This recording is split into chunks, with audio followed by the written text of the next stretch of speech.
A Turquia de hoje é uma fascinante mistura de grandes e agitadas cidades e áreas agrícolas férteis e ricas, onde as uvas crescem sob o céu azul. Seu povo é trabalhador e receptivo aos estrangeiros. Os turistas vêm aqui para conhecerem cidades da história bíblica ou para percorrerem locais que um dia dominaram a paisagem da antiga Anatólia.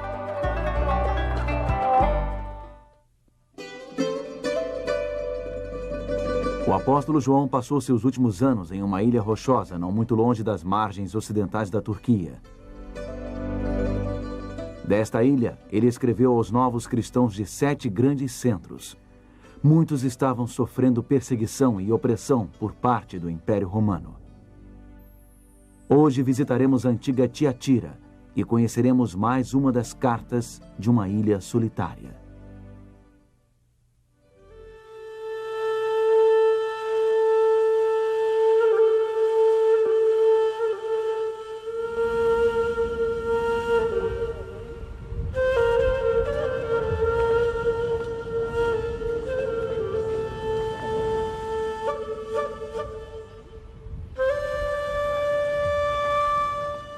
Istambul é uma cidade impressionante. Cercada por muitas águas, ela possui um porto muito movimentado. Ela possui também uma das histórias mais ricas do mundo. Nesta cidade de 2.000 mesquitas, poucos visitantes poderiam supor que Istambul, antes conhecida como Constantinopla, foi o centro do mundo cristão por aproximadamente 1000 anos. Mas Constantinopla, com toda a sua glória, foi vencida. O trágico destino desta cidade tem algo a nos ensinar, muito importante, sobre sobrevivência espiritual hoje.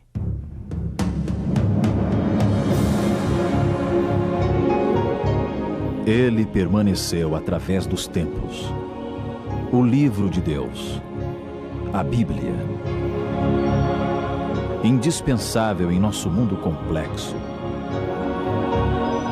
Está escrito, transmitindo esperança ao redor do mundo. Apresentado por Mark Finley. Hoje, quando é hora de partir. Temos seguido uma antiga carta ao longo da costa oeste da Turquia, em busca de seus 7 locais de destino. Ela foi enviada pelo grande médico Jesus Cristo, através do apóstolo João, a 7 diferentes igrejas. 7 igrejas em várias etapas de saúde espiritual. Hoje, iremos até Tiatira, uma das igrejas para onde esta carta foi dirigida.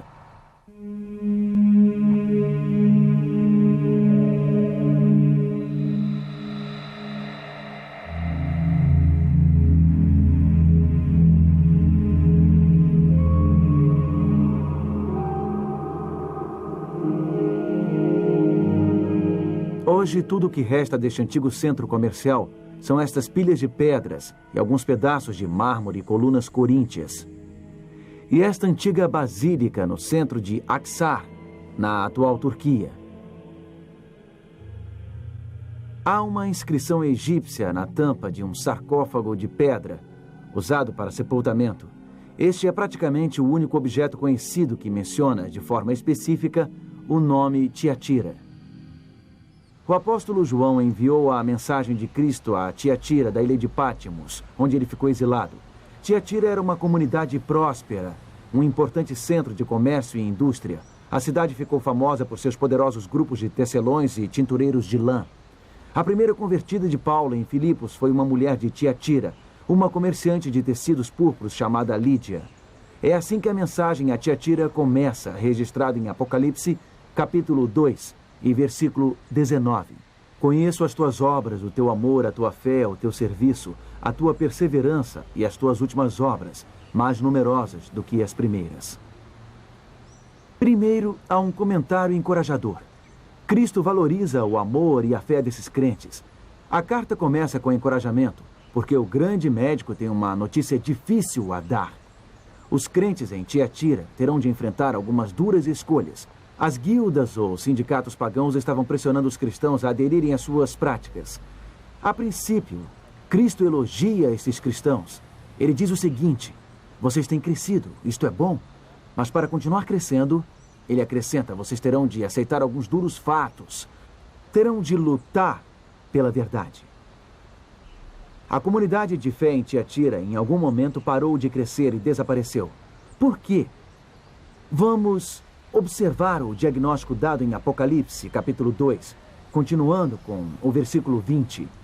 Tenho, porém, contra ti o tolerares que essa mulher, Jezabel, que a si mesma se declara profetiza, não somente ensine, mas ainda seduz os meus servos a praticarem a prostituição e a comerem coisas sacrificadas aos ídolos.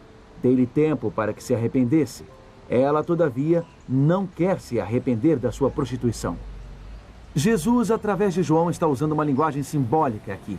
Ele está falando sobre uma ameaça em especial, uma doença em especial que estes crentes enfrentavam. E ele usa a imagem de Jezabel. Jezabel foi uma rainha má nos tempos do Velho Testamento que levou o povo de Israel à idolatria. Ela os afastou da devoção ao Deus do céu. Ela os levou a práticas sexuais imorais que faziam parte de vários cultos de fertilidade pagãos. Então a mensagem aqui é a seguinte: algo está acontecendo em seu grupo, em sua igreja, em sua própria congregação, que está afastando as pessoas da verdade, afastando-as da retidão, afastando-as da adoração genuína, da devoção saudável. Bom, toda comunidade de fé tem seus problemas, é claro. Nenhuma igreja é perfeita. Mas o problema em Tiatira foi o seguinte: ela se recusou a seguir os ensinamentos de Deus, ela se recusou a se arrepender. Foi-lhe dado tempo, mas ela continuou agindo de forma imoral. Este foi o problema que o grande médico revelou. Líderes equivocados foram confrontados. Houve uma firme intervenção. A verdade foi apresentada. Foi mostrado diversas vezes às pessoas que o que elas estavam fazendo era perigoso, que o que faziam era contrário à fé em Cristo. Mas os problemas continuaram. A imoralidade, o afastamento da palavra de Deus e da verdade continuou. A transgressão religiosa continuou. Esta é a situação que esta carta aborda. O problema de Tiatira é o problema do adultério espiritual. O adultério é a união ilícita com alguém que não é seu verdadeiro cônjuge. O adultério é uma infidelidade. É a quebra de votos sagrados. Esta carta está se referindo a todo um império da história da igreja, o período da Idade Média. A igreja cristã, simbolizada por Tiatira, foi infiel ao seu verdadeiro amor, Jesus Cristo, e infiel à sua palavra. Ela traiu seu voto de lealdade ao seu Senhor. Observe esta perspicaz declaração sobre este período da história.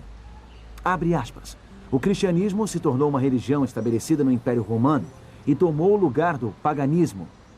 O cristianismo, como existiu na Idade Média, poderia ser chamado de paganismo batizado. Para ser honesto, a luz ainda brilhava em meio às trevas. Ao longo da Idade Média, Deus teve um povo fiel à sua palavra e à sua verdade. Foram leais a Jesus à luz da vida.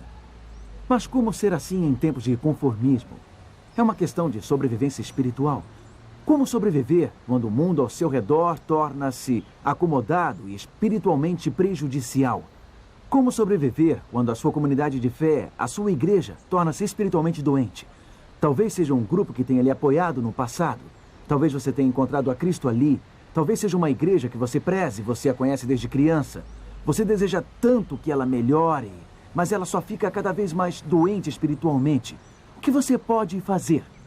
Para entender o que o grande médico está querendo dizer nesta carta, precisamos ir a outro lugar na Turquia, porque a crise enfrentada por Tiatira foi uma crise enfrentada por outra cidade, em uma escala bem maior, uma cidade que sofreu a colisão de impérios. Para entender o que aconteceu com Tiatira, precisamos ir a um lugar um dia conhecido como Constantinopla. Em 324 d.C., o imperador cristão Constantino decidiu que este lugar tornar-se-ia a capital oriental do Império Romano. Nos anos que se seguiram, Constantinopla recebeu uma magnífica catedral, um palácio real e um hipódromo. Quando os ostrogodos tomaram Roma, Constantinopla permaneceu como a principal guardiã da civilização cristã, a capital do novo Império Bizantino. Mas desde o começo, isso criou uma desagradável mistura de crença pagã e ritual cristão. O imperador era um político muito hábil em tornar o cristianismo aprazível às massas. Esta coluna milenar sustentou no passado uma estátua do imperador Constantino no topo. A estátua tinha sobre a cabeça o símbolo do sol e segurava na mão um globo que, segundo afirmavam, continha um fragmento da cruz de Cristo. O imperador também era retratado como o deus pagão Apolo, símbolos cristãos e pagãos juntos. Constantino queria agradar a todos. É chamada a coluna de Aros hoje, devido aos aros de ferro em sua volta.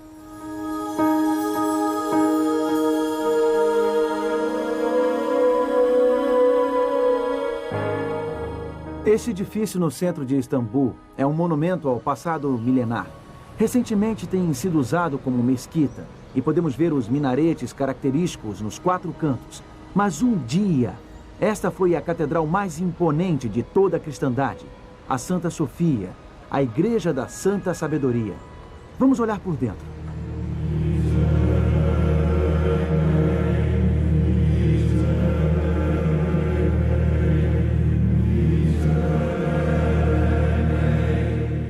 Justiniano, o mais poderoso imperador bizantino, construiu esta casa de adoração. Ele criou um dos maiores espaços do mundo a ser ocupado por uma única catedral. Ela parece suspensa no céu. Cada som neste lugar ecoa intensamente até os cantos mais remotos da igreja, até suas galerias resplandecentes. Nos dá a sensação de que Deus ouve, Deus escuta cada oração que é levantada aqui.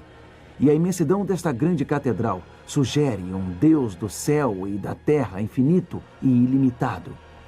A Santa Sofia foi uma eloquente declaração de fé, mas foi apenas uma das declarações que Justiniano e outros imperadores vieram a fazer.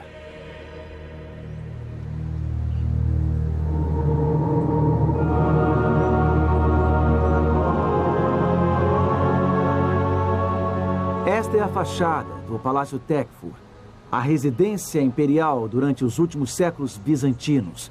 Ele era repleto de prata e ouro, cetim e seda.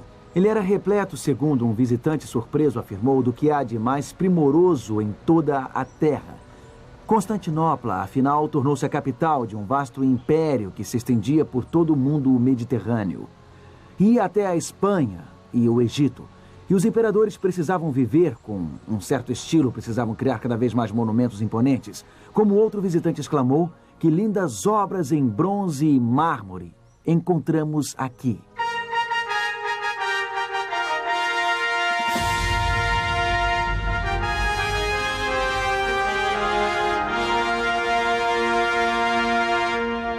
Aqui é onde ficava o hipódromo, um imenso estádio para corridas de carruagens, construído para competir com o Coliseu de Roma. Os cidadãos de Constantinopla lotavam este local para assistir seus heróis competirem. Cada carruagem era apadrinhada por um certo grupo, e esses grupos viravam facções e, posteriormente, milícias. As duas dominantes, as azuis e as verdes, tornaram-se cruéis e violentas. Este povo sabia como conduzir complicados debates teológicos. Vários importantes concílios da igreja realizaram-se em Constantinopla. Eles discutiram sobre a natureza da Trindade e o status de Cristo aqui. Um clérigo visitante escreveu o seguinte: se você perguntar o preço de um pão, receberá a seguinte resposta: o pai é superior e o filho inferior. Se você perguntar, meu banho está pronto? A atendente responderá que o filho nasceu de um milagre. Os habitantes daqui entendiam muito de teologia mística. Eles eram capazes de repetir seus credos facilmente, mas no momento seguinte podiam gritar "Mate-os!" aos seus rivais aqui no hipódromo. Algumas das edificações mais refinadas de Constantinopla foram queimadas e destruídas durante os motins em função dos altos impostos de Justiniano.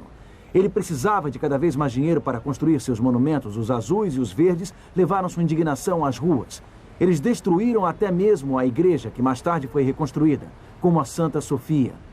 Justiniano, no entanto, conseguiu trazer a facção azul de volta para o seu lado. Após isso, ele mandou matar 30 mil pessoas da facção dos verdes, bem aqui, neste hipódromo. Durante muito tempo, esta cidade ancorou uma combinação de teologia intelectualizada e violência exagerada.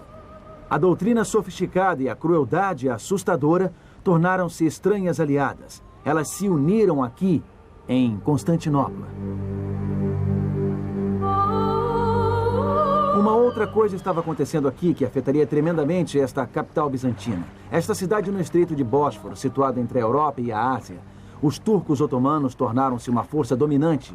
Eles estavam criando seu próprio império. E este Império Otomano começou a devorar o Império Bizantino. Os cristãos em Constantinopla estavam bem protegidos contra ataques terrestres e marítimos. Eles sentiam-se muito seguros por trás das fortificações que incluíam uma linha de 3 muralhas maciças. Eles se orgulhavam dos grandes monumentos que haviam construído para Deus em sua grande catedral.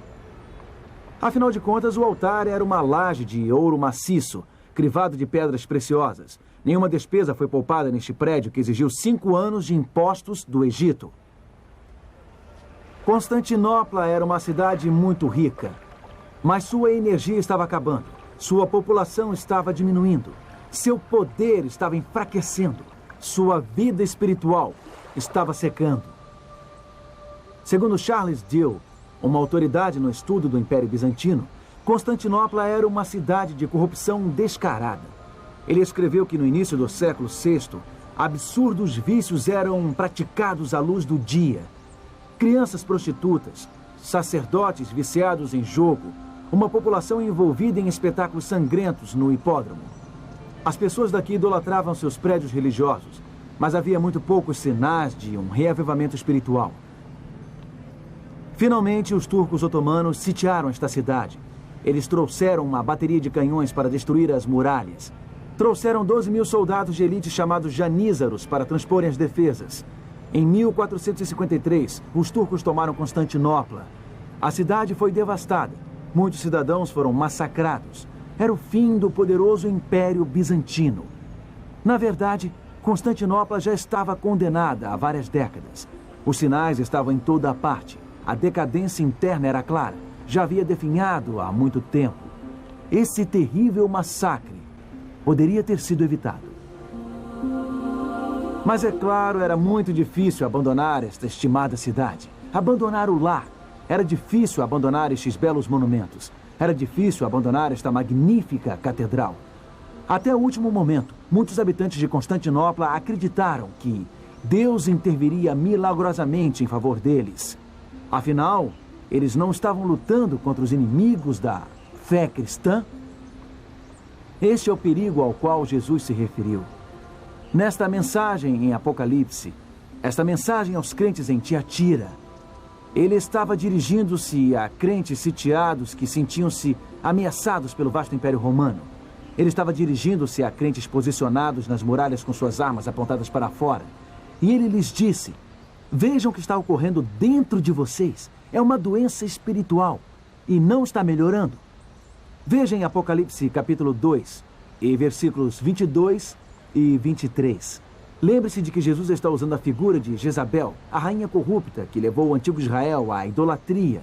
E é isto que ele diz: eis que há prostro de cama, bem como em grande tribulação os que com ela adulteram, caso não se arrependam das obras que ela incita.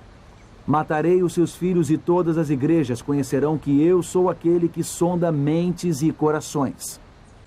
Pode parecer um julgamento cruel, mas lembre-se, Jezabel é uma figura simbólica. O que o grande médico está tentando dizer aqui através do apóstolo João? Ele está tentando tornar o povo de Tiatira ciente de sua doença. O problema não é um simples resfriado. O problema não é uma simples gripe que passará em alguns dias. É um equivalente espiritual a um câncer. É uma decadência espiritual. A imoralidade corria irrestrita nesse grupo. E isso resultaria em uma grande tribulação. Resultaria em morte. Então Cristo simbolicamente prostra Jezabel de cama. Ele está dizendo: veja, esta é uma doença perigosa. Você não pode aceitá-la. Você não pode conviver com ela. Você tem que lutar contra a doença. Jesus continua a falar sobre isso em Apocalipse capítulo 2, e versículos 25 e 26. Tão somente conservai o que tendes, até que eu venha. Ao vencedor que guardar até o fim as minhas obras, eu lhe darei autoridade sobre as nações. O desafio é conservar o que você tem, a fé que você tem. O desafio é manter uma fé saudável, que lhe fortaleça, que produza frutos para a causa de Cristo. Como fazer isso em um ambiente doente? Como fazer isso quando o seu lar de fé torna-se um lugar espiritualmente doente? Bom, não existe apenas uma resposta para todas as situações, é claro. Não existe uma regra que se aplique a todos os ambientes espirituais. Portanto, o grande médico, nesta carta, não estabelece uma lei para todos, mas podemos ver um princípio muito importante, bem no início desta carta. Podemos ver algo importante na forma como o próprio grande médico é descrito. Vejamos Apocalipse, capítulo 2 e versículo 18. Estas coisas diz o Filho de Deus, que tem os olhos como chama de fogo e os pés semelhantes ao bronze polido. A forma como Jesus é descrito em cada uma das 7 cartas do Apocalipse está ligada ao conteúdo de cada mensagem. Aqui vemos Jesus com os olhos como chama de fogo. O que isto sugere? Sugere alguém cujo olhar penetra profundamente. Sugere um olhar que atravessa a aparência, que atravessa a máscara, um olhar que alcança o coração. Eu creio que o grande médico esteja nos dizendo: abra seus olhos. Veja o que está acontecendo ao seu redor. Não faça vistas grossas por estar acostumado. Não faça vistas grossas por estar olhando para a triste situação do lado de fora. Esta foi a tragédia de Constantinopla. Eles se apegavam aos seus hábitos religiosos, se apegavam às suas formas de religião, mas seu poder havia desaparecido. Existe algo mais que vemos na descrição de Jesus nesta carta. Seus pés são como bronze polido. O que isto sugere? Para mim, sugere que Jesus é capaz de dar passos firmes, de dar passos decisivos. Onde ele pisa, a terra estremece.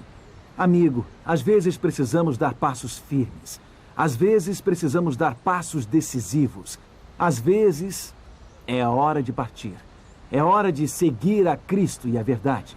Os cidadãos de Constantinopla tiveram muitas evidências de que era hora de partir, mas eles não conseguiram ver isso. É até compreensível que eles quisessem permanecer em seu estimado lar, que um dia havia sido o centro da civilização cristã. E nós podemos ter motivos, bons motivos, para nos apegarmos às nossas raízes religiosas, tradições, hábitos que nos acompanham a vida inteira. Mas às vezes um lar pode tornar-se um lar doente. Às vezes um lar pode tornar-se um lar destrutivo e cruel. E nós temos que saber o momento de partir. Não podemos simplesmente fechar os olhos e nos escondermos atrás dos muros. Não podemos apontar nossas armas para o que está do lado de fora. Às vezes, precisamos reconhecer que a tribulação e a morte ocorreram lá dentro, que a falsa tradição ocupou o lugar da verdade. Às vezes, precisamos partir. Acima de tudo, não queremos ficar presos ao que é familiar, até que a doença ao nosso redor resulte em morte. Nós não queremos ficar presos ao que estamos acostumados. Não queremos que nossas vidas espirituais sejam sacrificadas porque não conseguimos nos mexer, não conseguimos partir. Talvez você esteja se perguntando o que aconteceu aos crentes sinceros aqui em Tiatira. Será que eles acordaram antes que Jezabel os subjugasse? Ou eles ignoraram as evidências até ser tarde demais? Por favor, lembre-se de que o bom Pai do céu está operando neste momento para a sua saúde espiritual, para a sua cura espiritual. Ele quer poder lhe dizer: conheço as tuas obras, o teu amor, o teu serviço e a tua fé. Ele quer que você cresça espiritualmente na palavra. Então não permita nenhuma outra lealdade atrapalhar esse relacionamento com Ele. Não permita nenhuma falsa sensação de obrigação lhe manter em um lugar que ensine o contrário da palavra de Deus. Você pode seguir os decisivos passos de Cristo, cujos pés são como bronze polido. Você pode crer que Ele lhe mostrará um lugar melhor. Ele o levará a um lugar de liberdade. Ele o levará a um lugar onde você poderá crescer espiritualmente e ser alimentado por sua palavra. Então eu lhe convido neste momento a assumir um compromisso. O compromisso de ir aonde Cristo o levar. Assuma o compromisso de ir aonde a verdade o levar. Aonde a palavra de Deus o levar. Talvez você possa produzir frutos onde você está. Talvez precise sair da cidade. Se afastar de uma situação destrutiva que não esteja em harmonia com a palavra de Deus, que é a verdade. Então olhe para onde está, com os olhos de Jesus. Veja pela sua perspectiva. Eu lhe prometo que você está seguro, seguindo a direção de Cristo. Eu lhe prometo que Ele o levará a um lugar onde você se sentirá bem. Um lugar onde você será alimentado por sua palavra. Vamos orar. Enquanto você assume o compromisso bem agora de seguir a Jesus e de seguir a sua verdade. Querido Pai, obrigado por se importar tanto com a nossa saúde espiritual. Obrigado por abrir os nossos olhos para coisas que podem nos prejudicar. Ajude-nos a seguir-te decididamente, Ainda que signifique deixar nosso lugar de conforto, que signifique fazer mudanças difíceis a fim de seguir a Jesus e a verdade, agradecemos por tua direção, cuidado e proteção. Oramos em nome do nosso Senhor e Salvador Jesus Cristo. Amém.